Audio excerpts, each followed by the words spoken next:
Some viewers may find the following video disturbing. Viewer discretion is advised.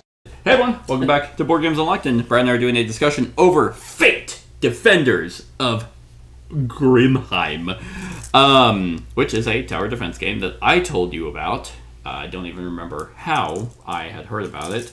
I think it was just an ad, because I started seeing ads too. I think it was just a game that was up, and you brought it up. And I was like, hey, this seems like it'd be up your alley. Yep. You like really bad games, so, here we are. No. This game actually, it was interesting because I went through so many emotions while playing this.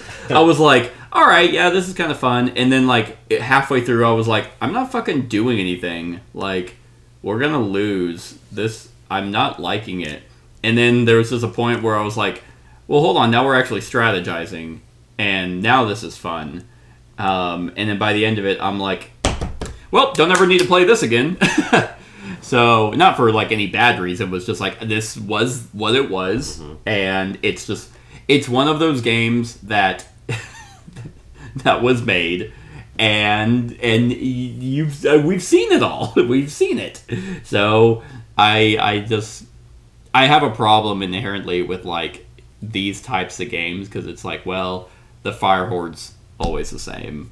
The Trollkin, always the same. The Dead are always the same. I think that's what the legends, are what pop out to change their stuff. Yeah. Because, she came out and made them more healthier. Right. And I know that there's different versions of them, too, because they each harden the yellow and the red decks. They come out and they have different abilities on the... So there's, you technically have, 12... different boss abilities that you could see. Yeah, and it's kind of like Project Elite in that matter, where it's okay, it's just mobs of enemies that you kill, and then every once in a while a boss. And that's how kind of tower defense style games are. You have just mobs and mobs of the same enemy, and it's oh, there's the elite or the boss that's coming out to deal with. So yeah, I mean, this is your game, so I'm curious to know what are your overall thoughts. Okay, so this game was hailed as if you like Castle Panic, then this is a more strategic version of Castle Panic. I agree. What I think it is it's a combination of a Castle Panic and a Defenders of the Realm. Okay. In that, you have your legends, which are kind of like the bosses of the deals. Yeah. What I like about this game, though, is that instead of because I haven't gotten Defenders of the Realm out for a long time. Yeah, because it's complex. You also got Freedom 5. All right, but its graphic design is hard. It's just a hard game to grok because there's all the huge amounts of dice being rolled. Yeah, all this different stuff. This game fits that area where Castle Panic is no more, even if it was a thing. But this definitely replaces Castle Panic, and it also is an easier teach and a shorter game than Defenders of the Realm. Yeah. So I didn't mind it. I started our game off really rough.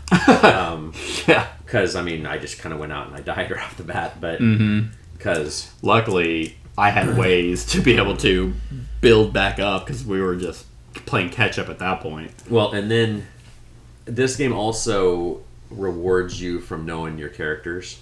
Yeah. Because if you know your character, or at least before you play, look at what you're searching for in your upgrade deck. Mm-hmm. Because then you know with that switch card part of your turn to start rifling through that deal to try to find it. Because my sword is awesome. Your bows, you have multiple bows that add stuff into it. Yeah, the singing bow was almost essential to any type of build to get her going. Right, and this sword, I had multiple swords. I had a fire sword that was different, but this one...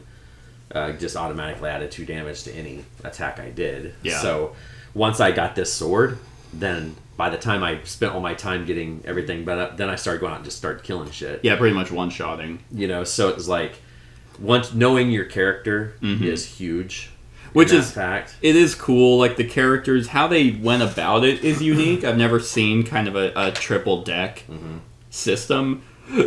for your a character build. You have like your actual event cards or your ability cards that are free actions to play. That's really where the crux of the game comes in, because you only get 2 actions a turn, and that's incredibly limiting because it's like you can't double up on action. So it's like I need to get from over here to over here. Good luck. Yeah, it wants you to play with your event cards and your abilities. Yes. That's so I'm getting torn on that because it feels so restrictive. Because I mean, I'm gonna go ahead and say, get this out of the way. I don't really care for this game because it's too random. Like I could take or leave the dice. It's whatever. But then you add on top the randomness of your own deck, where it's like, oh, I want to help out over here. I happen to kill all the trollkin on my side. I need to help you on that side. I unfortunately can't because I'm not drawing any of my extra movement cards. So, and I can only prepare once. So you feel like you just waste a lot of turns in a tower defense where they keep, being oppressive. This last game we just played, half that game, I felt like I literally stayed in the same spot because I'm like, I can't do anything. Right. I can't do any damage. I can't kill any enemies to get any of the gold or XP to level up. So it wasn't. There was just, I don't remember what the turning point was, but there eventually became a moment where it's like, oh, now I'm finally doing stuff. Which that part became fun. However, so you have the randomness of your deck, the randomness of your equipment, like you were saying. Like understanding what equipment you need to be like, oh, I want to go out and get my weapon, so I know exactly I want to get my singing bow, so I'm just gonna, rifle through that. But that's pure RNG, and it's also meta. So I don't really care for that, because if you're gonna do that, then you waste a lot of turns. It's like, well, I don't know where it's at in my equipment deck, so I have to waste my. It's like, I'll do nothing. End of my turn. I'll swap it. Hopefully it's there. Nope. So it becomes, for me, a lot of frustration when you're trying to get a build going to be able to survive this game, because it's clearly a very difficult game. Yeah. But it's this is optional. That die. Also, you don't have to use this. Yeah. If you want to be that was something they said this can be taken out. And I never really felt like that die. It came into effect like twice. The goblin popping in was that hit a little bit more. The but potential, of being rushed. Or that's really the only or the plus attack. Yeah. Or the goblin drop or the charge. The charge is honestly the worst one, just because that's you clearly, again, tower defense. You don't want them to move any extra. The rotation doesn't really do anything. It's only if you're puppy guarding in Grimheim that they rotate into it, which that did happen. The goblin showing up, it's like, whatever, it's there, it does a damage.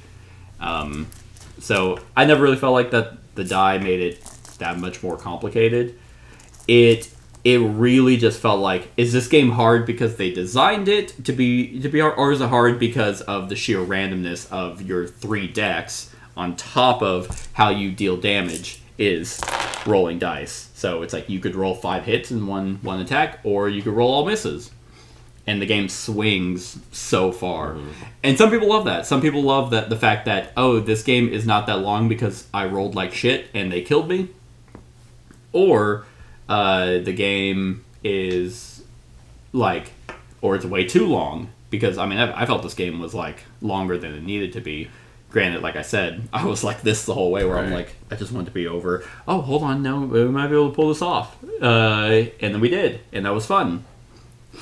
But I don't know. Like, I want to like the character builds, but again, I prefer character builds. I don't know how you like building characters, but I prefer character builds where it feels almost like a roguelike. Like I can see what's given to me and be like, I'm gonna make the best with what I got, and that to me is like the challenge.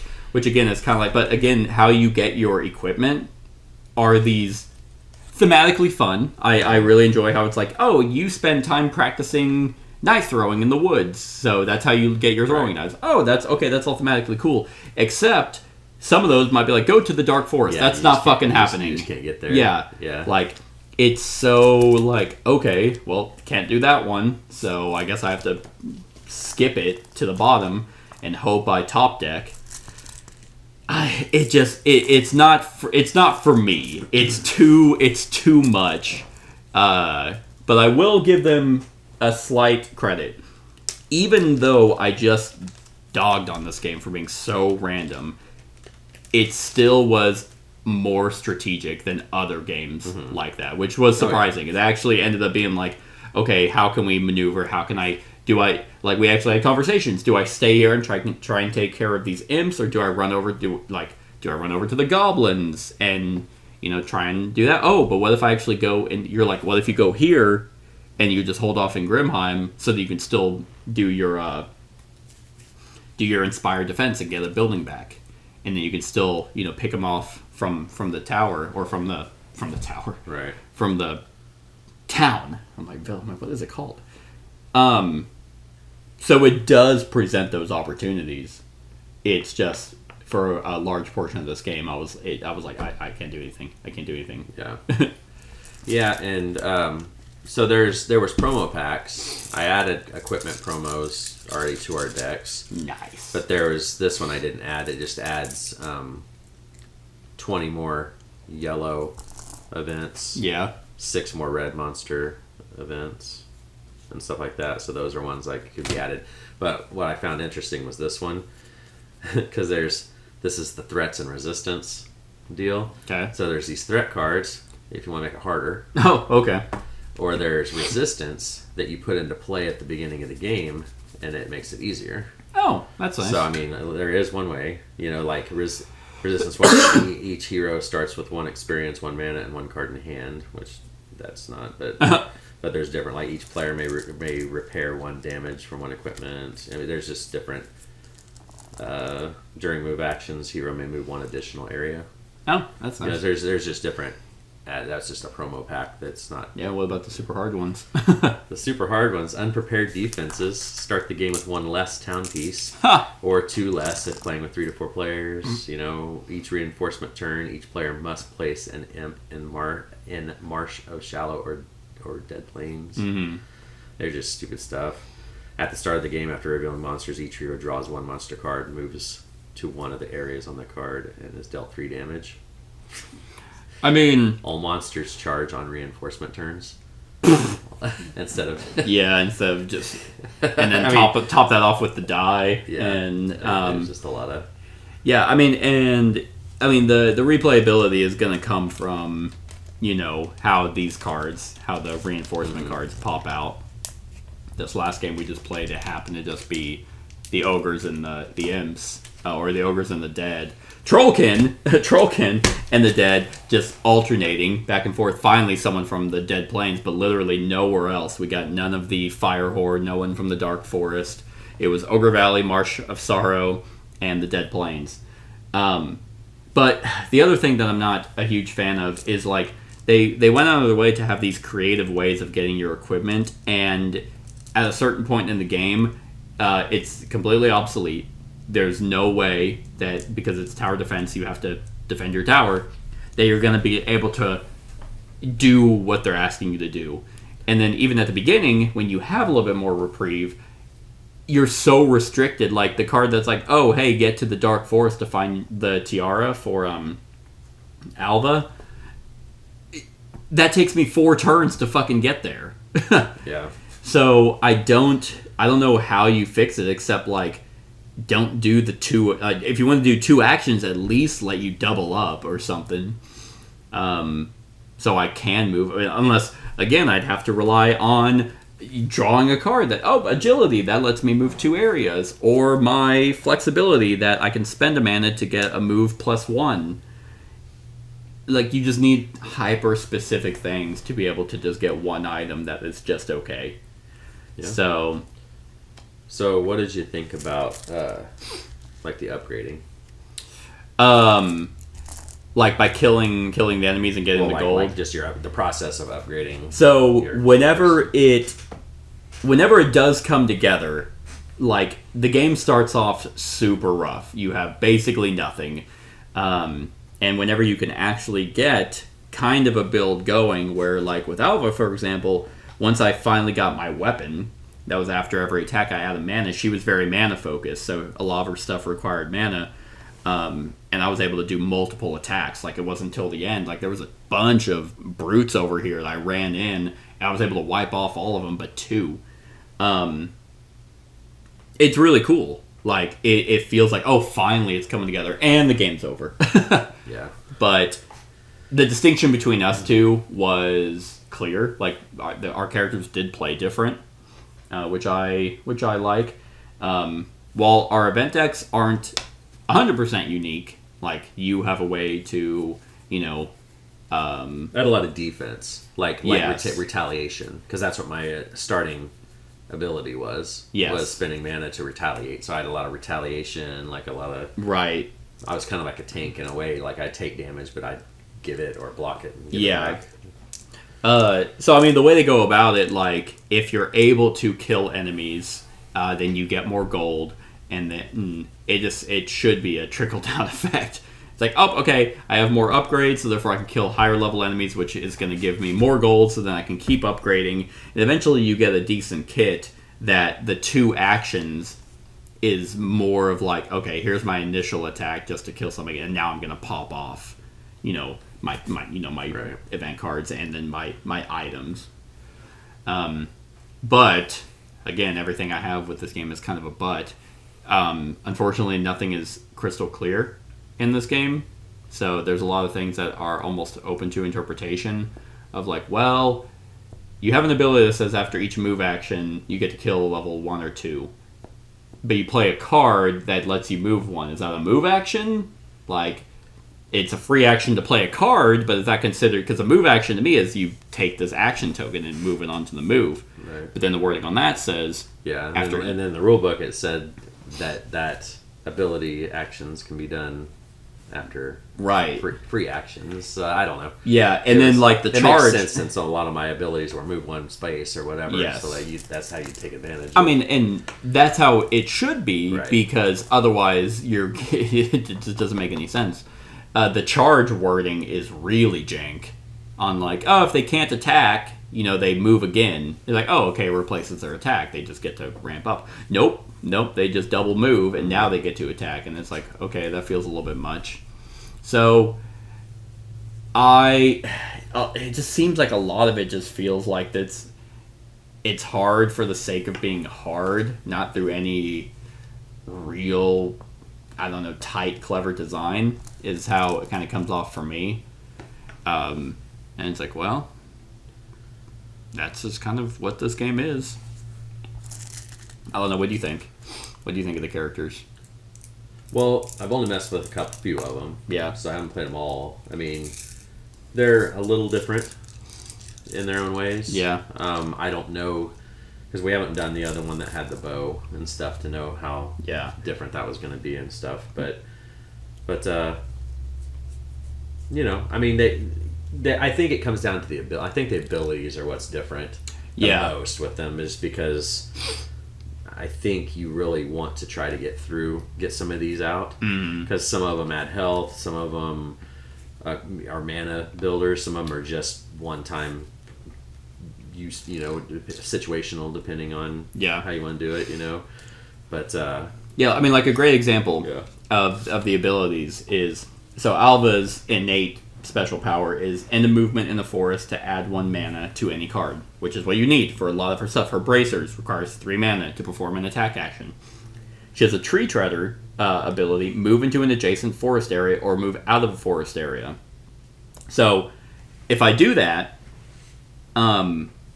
like, and I move, and let's say I'm here and I move into does that trigger my ability? I would say yes. You would think so, except it's like, but that's not. I mean, I guess it says any movement, so sure. I just wish things were like more clear. Or the hail of arrows. It says 1 to 4 mana, deal 1 damage to that many different monsters within attack range. To me, that sounds like, oh, I activate this 1 card, and I spend up 1 to 4 mana, and that's my spread of my hail of arrows for my one-time use. But according to the rules, any mana thing you can pop off multiple times. So it's like, okay, why doesn't it just say spend 1 mana to deal 1 damage to to a monster within range? So it's just it's like I want things to be a little bit more clear so I can accurately play the game that is meant to be that you have to strategize, even though that's all taken with a grain of salt because it's purely random. You can strategize to hell and back, and then whenever it comes down to it, you gotta roll dice. Oh yeah, and that's how a lot of the tower defense is, except for Yeah. Castle Panic wasn't, because it didn't really have dice. It was all bag pulling the monsters out into the zone, and then you were playing cards to do attacks. It wasn't. So it was more deterministic. Like you just say, okay, I'm gonna play this card and kill 2 things in the green, or whatever. And then you go into Defenders of the Realm. It was really dice based. Yeah. So yeah, I mean, I don't know. It's kind of in the middle of those two. Yeah, as I mean, far as stuff, it certainly has more meat to it. And I think I don't know how you would go about it because deterministic is boring as hell too. Right. So yeah, I don't know. It could just be that because tower defense games in video games, that's all computer based. So it's all about positioning and where you're going to place your defending pieces, and then it's kind of on auto scroll. They just run down the line. Here, they kind of run down the line. I mean, they're all on a predetermined path, and everything leads to essentially a road. So then that's how they fix it. I will say, this game completely made running the monsters super clean. Oh yeah, yeah. I don't think the miniatures are needed at all. I actually, like I said, I would have preferred the tokens. Yeah, I mean that's it. It's personal deal. I mean, it's just you're not going to be able to really. Because I mean, if you look at them, they're so tiny that. Well, I'm not old. So. I would lose them on the board, like when you're trying to put dice out. And that was the little dice are dumb too, but yeah, and they have a lot of things for tracking damage on enemies or gold on enemies, and it's yeah, but why did you give us? You spawned 40 enemies and you gave us eight tiny ass dice. They probably expect you to wipe out the little itty bitty ones. They don't need to counters the level ones. I mean, they shouldn't, except I also think that the level 1 should have 1 health. Right. They have 2 health, and it's just enough of a health difference that you're not always going to kill them. Or you have to spend resources. It's okay, I'm going to do my regular basic attack, roll 3 dice. Okay, well, I rolled. Yeah, I know. I rolled only 1 hit, so now I got to use my Hail of Arrows ability to kill it, to pop it off. I couldn't just get it with my 1 attack. I don't know. I think these would have just been. I like how the actual art is on here. It just. Oh, I do too. I mean, they look decent with the art and stuff, but I don't know. It just to me it just seems more impending when you have the things you can see them closing in. Yeah, table presence wise. Tokens. This is one of those games that it's I almost want function over what is it? Function over form. Yeah. Come on! Been blocking me of throwing the minis. Yeah, so I don't know. It boils down to this is just not necessarily a game for me, because it's every positive I have for it, I have kind of a slight negative to accompany it. It's the characters are kind of asymmetric. Well, not really. Some of the equipment is shared. You have throwing knives. I have throwing knives. You have this different worded equipment. You have this ability. I have the same ability, but it's worded different. I might have a different way of getting it.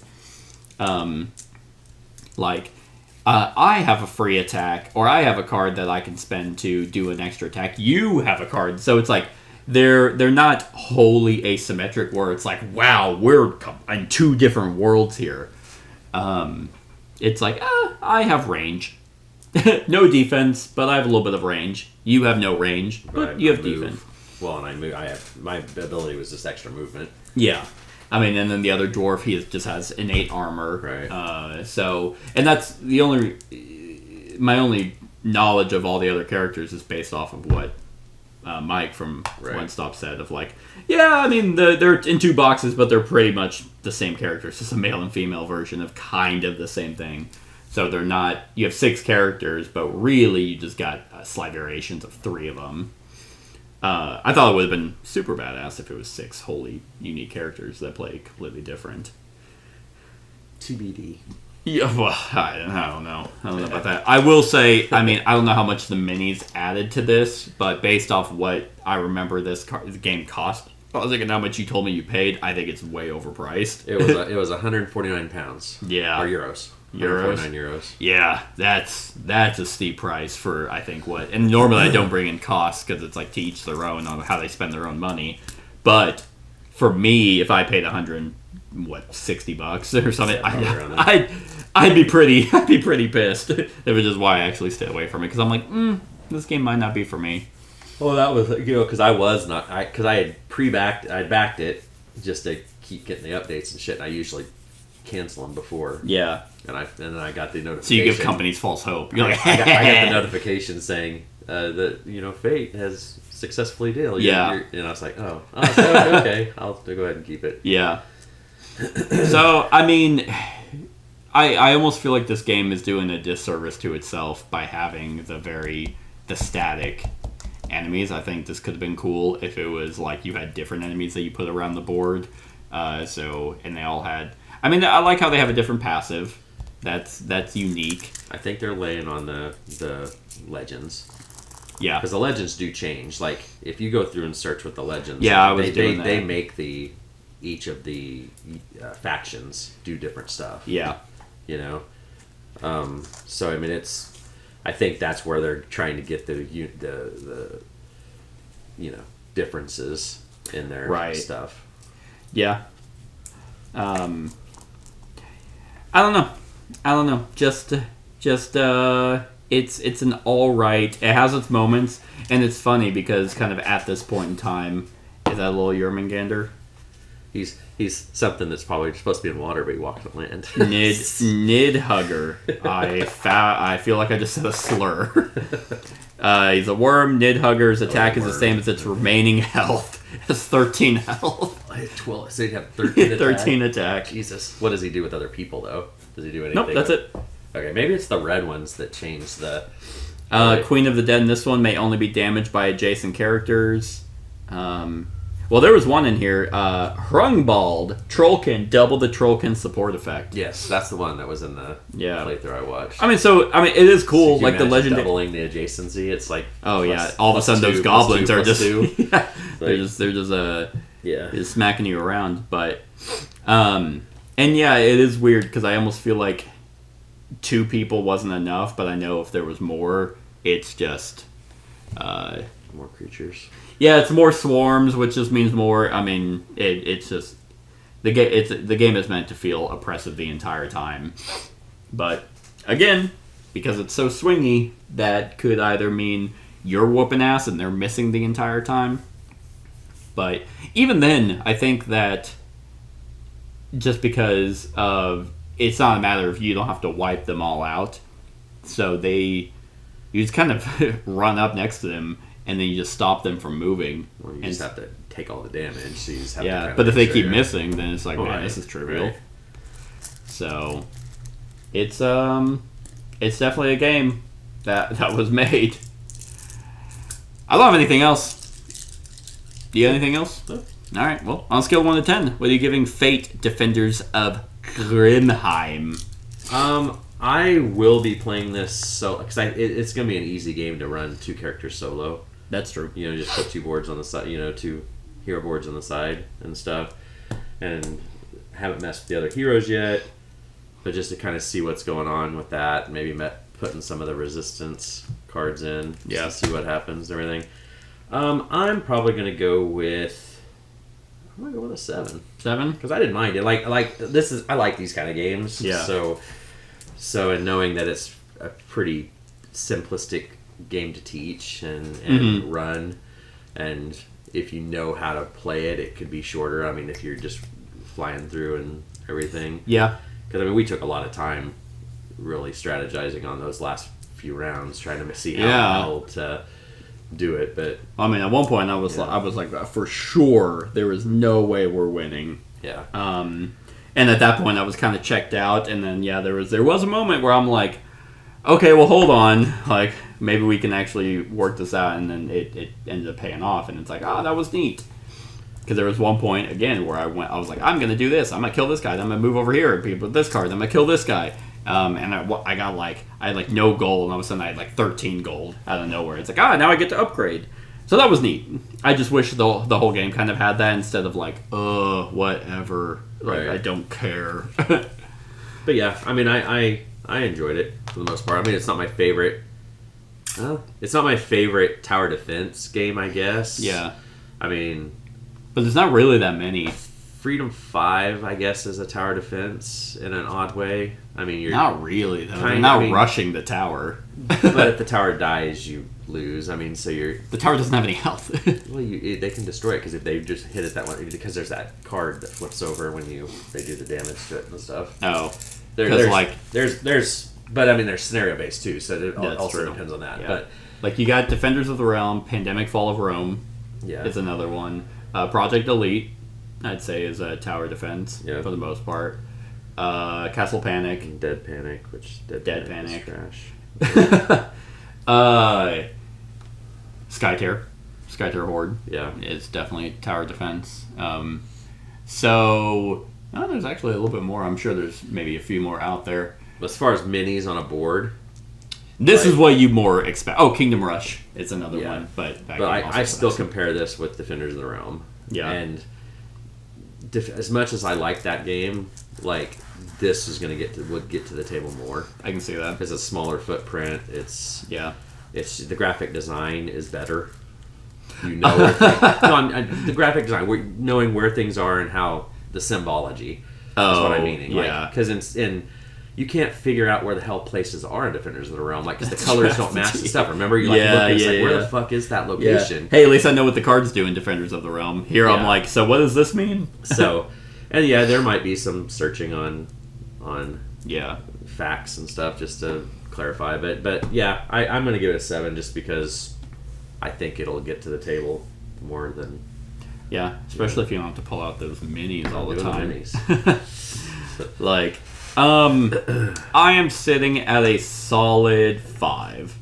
I think this is perfectly average, and it's swingy. I mean, the game is swingy, but I think this is going to be either a game you like or you don't like because it just depends on how much you tolerate randomness. I don't want my games deterministic. I find that completely boring. It's let's just say we did this and don't even bother. But you have to teeter on, especially in a game that wants to be strategic. I don't like my randomness being determined. How well I succeed is not a matter of how well I planned, but how well dice roll in my favor, one way or the other. Whether it's for me, then it becomes boring because it's easy, or it's oppressively hard because they're just hitting me, so I have to run back to Grimheim and mend. And then you add on top the randomness of your deck, the equipment, which then it's you have... At least they gave you some control with the Switch. Mm-hmm. Otherwise, oh man, I'd be tearing this game apart if it was nope, that is what it is, go do it. But then it becomes kind of a meta thing where it's I know I want to get my bow, because otherwise I can't fucking do anything. So I have to go do this. It's just... Every positive I have kind of is there's no glaring negative where I'm this is fucking trash. Right. It's just kind of this is annoying. This is annoying. Which, it's funny, at this point in time, it is June 3rd right now. Elden Ring Night Rain just came out, and I'm getting weirdly similar vibes from that video game to this, where it's when this game works, it works. Then there was a moment in this where it was working. But it's there's a lot of annoyances, a lot of quality of life shit that I'm just getting fed up with, that whenever we're playing board games or video games, and it's oh, I don't have any of these. It's clean. This is a clean game. I'm enjoying it. So I just want to play those games, and here it's I don't need to play this one again. But it's not bad. I don't hate it. It's just, it's not for me. That's it. You got anything? Anything else? So. All right. Well, that's our thoughts on Fate, Defenders of Grimheim. Let us know what you think of the game in the comments below. Like, comment, share, and subscribe. Have a wonderful whatever time of day it is for you. Hey everyone, thank you for watching, and I really hope that you enjoyed the video. If you would like to see more of my content, go ahead and click that subscribe button and the bell to be notified whenever I upload any new content. If you feel like supporting the channel, you can go ahead and click that Patreon link to be taken to my Patreon, and any help is truly appreciated. Other than that, stick around for any other run-throughs or reviews or cool top 10s or whatever I feel like putting on. Other than that, like, comment, share, and subscribe, and have a wonderful whatever time of day it is for you.